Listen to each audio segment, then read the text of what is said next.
experience. I'm your host Aurora, and I'm very happy to be spending some time with you today. I hope you're doing well. As many of you know, I launched my coaching business. I am currently scheduling people in for my 30 to 60 minute initial call that is for free.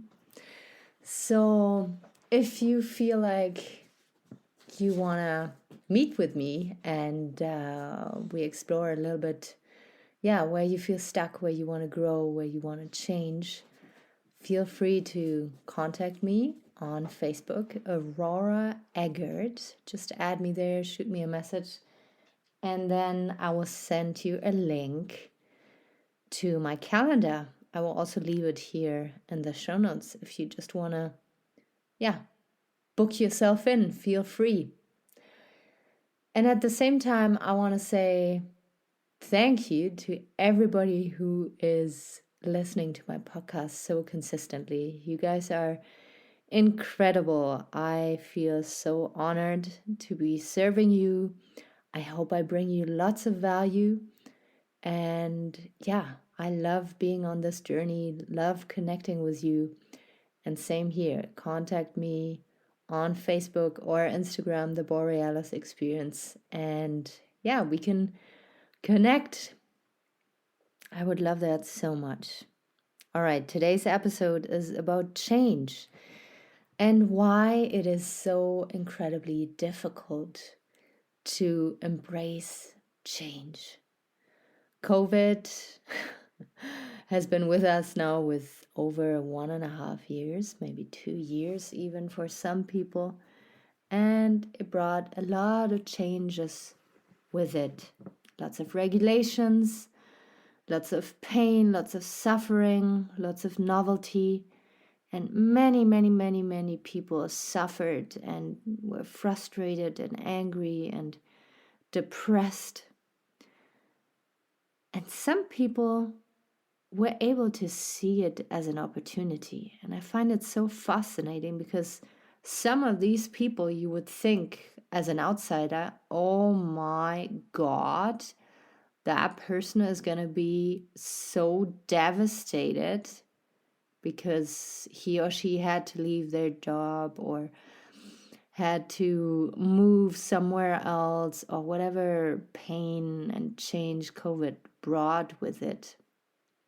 And they did awesomely. They took it and embraced the change and just were able to make something even better out of it. Yeah, you thought they had it all and would lose it all, and instead they lost it all. Yes, they had it all, but they were able to create something new. And I find that so incredibly fascinating and inspiring to see. And what is the mindset that these people have in order to see challenges and obstacles as opportunities to grow, opportunities to laugh and just embrace it. I think it is really, really cool. And for those of us who suffered and were frustrated and depressed, that is part of it too, and it's horrible. I hate to see how many people are suffering and how much pain there is right now. Not self-inflicted, but just outside circumstances that make it so very hard to live a happy and peaceful life. Now, let's assume, though, I know it is hard, but let's imagine COVID was over and we were all free again. And COVID brought these changes. COVID made us aware of stuff that we could have a closer look at and maybe embrace change in the future because it would do us well. Why, even if we know that the change would bring good, why is it still so hard for most of us to embrace change and to have sustainable change. Because don't get me wrong, a lot of people embrace change and change habits, start a diet, start exercising excessively all of a sudden, but not in a sustainable way. Like after 1 month, you can meet with that person and they will tell you, yeah, well, life happens. I injured myself. Yeah, it's not really fitting my schedule anymore. And yeah, people will fall out of their beautiful new habits again. And why is that? Why is it so incredibly tough? And what I'm learning as being a coach right now is that we all have a different view on life, a different view on reality. We all have a different lifestyle. We all have different thinking patterns. We all have a different sense of humor, right? That's pretty obvious. But we also embrace change very differently. For some people, it is really, really, really painful to let go of a habit because that little habit is so deeply ingrained in their life.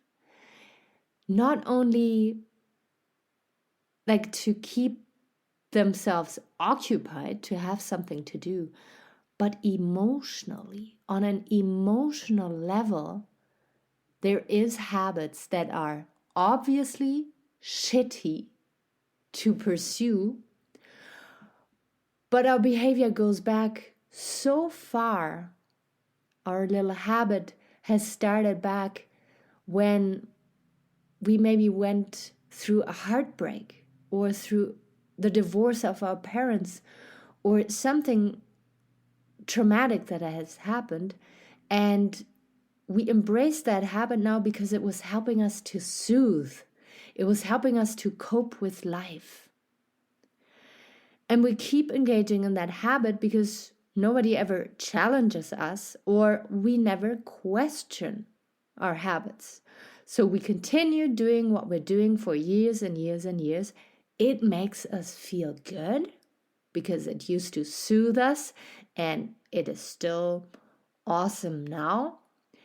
And now we sit there with these habits and have kind of the mirror pointed at us.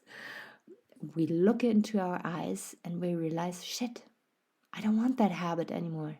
I don't like it. And I'm just going to stop doing it. Cold turkey. Happy Thanksgiving, by the way, here in Canada. Speaking of turkeys. All right. So with willingness and discipline, that person now decides to drop that habit. Well, guess what? Is that going to be sustainable? Is that going to be a long-term change? It's tough to say.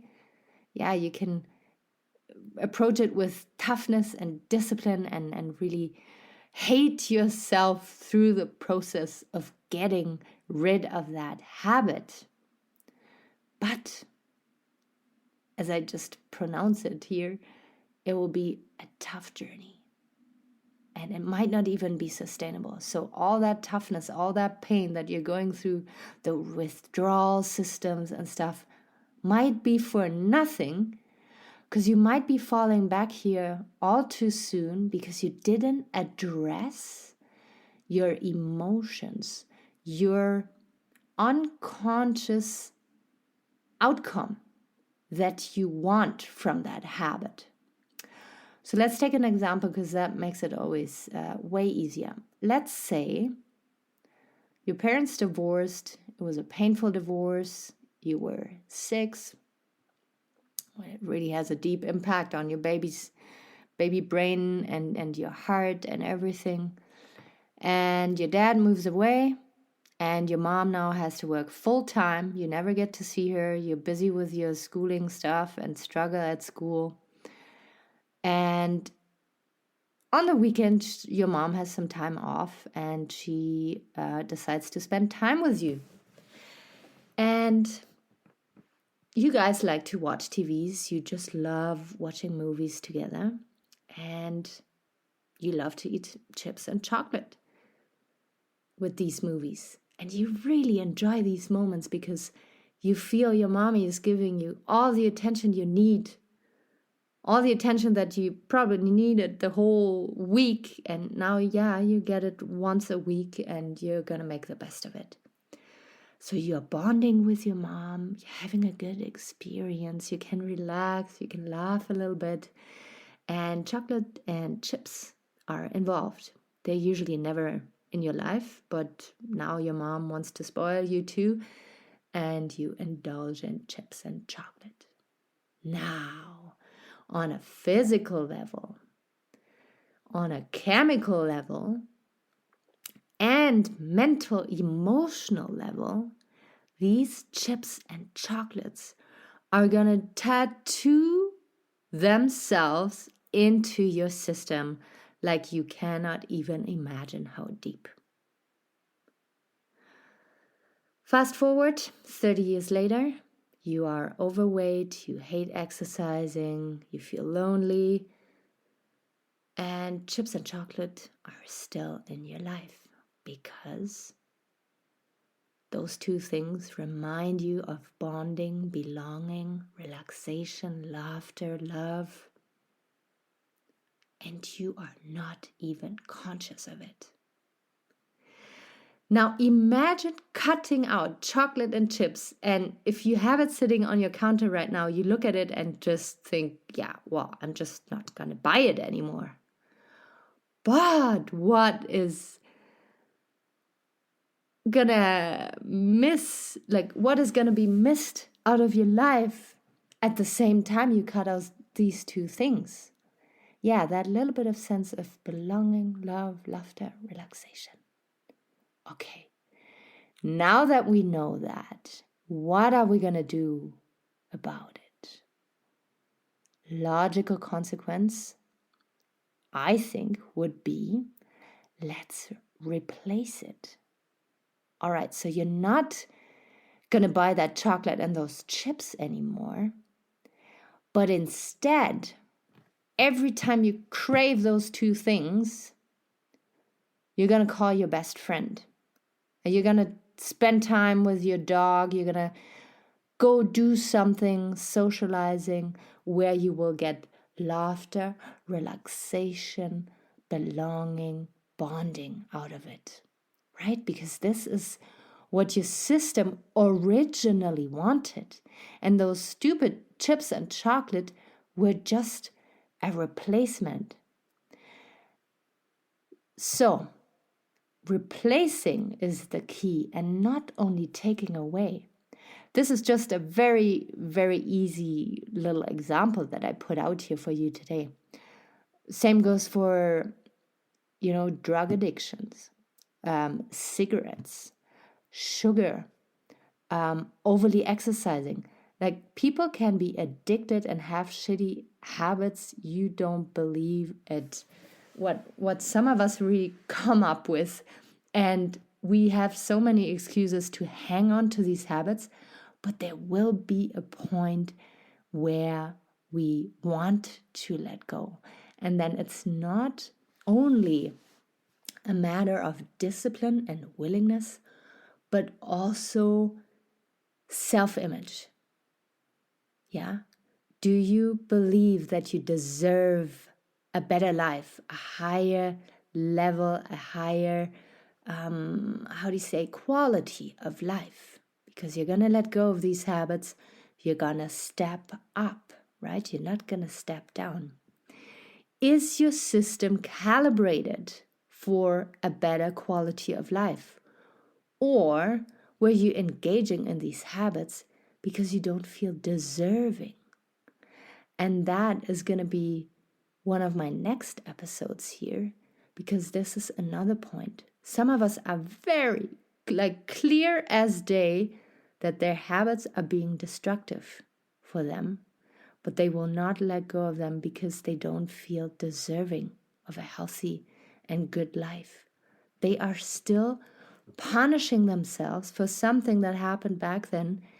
And this is why they're still going to hang on to those habits. And this is why making changes is so freaking difficult. So with this episode today, I want you to be very aware now of what are the things that you would like to change, and what is it that makes it difficult for you to not make these changes, and to be 10,000 times more forgiving and kind with yourself when it doesn't work right away. Because lots of us, we get so impatient.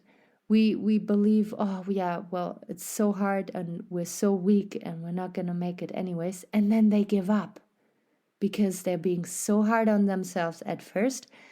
And then they feel depressed because it didn't lead anywhere. Or if you have somebody in your surroundings who is struggling with giving up a habit, I want you to have 10,000 times more compassion now than you had before listening to my episode here. Because making changes is not for everybody. You gotta have the freaking discipline, willingness, and not only that, but the sense of deserving and self-love and stepping behind these habits and finding out what is the outcome that I'm craving and how can I replace it with a habit that is slightly better for myself. All right, I'm going to leave you with that. I love you so much. I appreciate you so much. Thank you so much for subscribing to my podcast here, for leaving me a review. It is the best feedback that I can receive on Apple Podcast. And if ever you want to buy me a coffee and say thank you, don't hold back. I have the link in my show notes. Thank you so much for being there. Until next time, bye-bye.